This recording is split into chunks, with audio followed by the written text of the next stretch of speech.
ആളാണെങ്കിൽ അവരത് AST പെൻസിലോട്ട് mark ചെയ്യും. എന്നാലാണ് AST ലിസ്റ്റ് വരികയെന്ന് അറിയാം.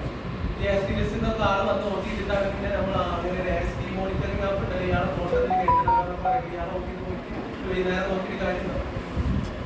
അപ്പോൾ AST ലിസ്റ്റിൽ ഒരാൾ വന്നു കഴിഞ്ഞാൽ ചെയ്യേണ്ട കാര്യം സാധാരണമാർക്കൊന്നും അങ്ങനെ വാർത്ത പറഞ്ഞ പോലെ തന്നെ അങ്ങനെ പോകും, കുഴപ്പമില്ല. നിങ്ങൾ പറഞ്ഞാൽ എന്നോട് ആദ്യം ചെയ്യേണ്ടത് തലേ ദിവസം മാർക്ക് ചെയ്യും. എന്നാലാണ് AST ലിസ്റ്റ് AST ലിസ്റ്റിൽ തെറ്റ് വരുന്നതുകൊണ്ടാണ് ഇങ്ങനെ മരിച്ചു എന്നൊക്കെ ചിലപ്പോൾ ഒരു വീട്ടിൽ തന്നെ ഒരു എന്റെ ബൂത്തിൽ ചിലപ്പോൾ ഗ്രാമ ബൂത്തിൽ വൈദ്യുതി എന്ന് പറഞ്ഞാൽ 2-3 ആളുണ്ടാവും. അയാളെ ഉപ്പാന്റെ പേര് അംസാന്നായിരുന്നു. ഈ വൈദ്യുതി 3 വൈദ്യുതിയുടെ ഉപ്പാന്റെ പേര് അംസയാണെങ്കിൽ ചിലപ്പോൾ BA മാർക്ക് ചെയ്തത് ഒന്നാമത്തെ വൈദ്യുതിക്ക് മരിച്ച വൈദ്യുതി ഒന്നാമത്തെ ആണെങ്കിൽ BA ചെയ്ത തെറ്റായിട്ട് രണ്ടാമത്തെ വൈദ്യുതി ആയി കഴിഞ്ഞാൽ ആ വൈദ്യുതി വരില്ലേ വോട്ടിന്.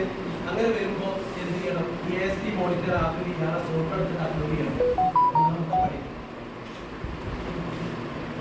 അയാളുടെ ഐഡന്റിറ്റി നേരെ പോലെ വെരിഫൈ ചെയ്യണം. മരിച്ച ഒരാളാണ് വരുന്നത്, അപ്പൊ അതിനനുസരിച്ച് ചെയ്യണം.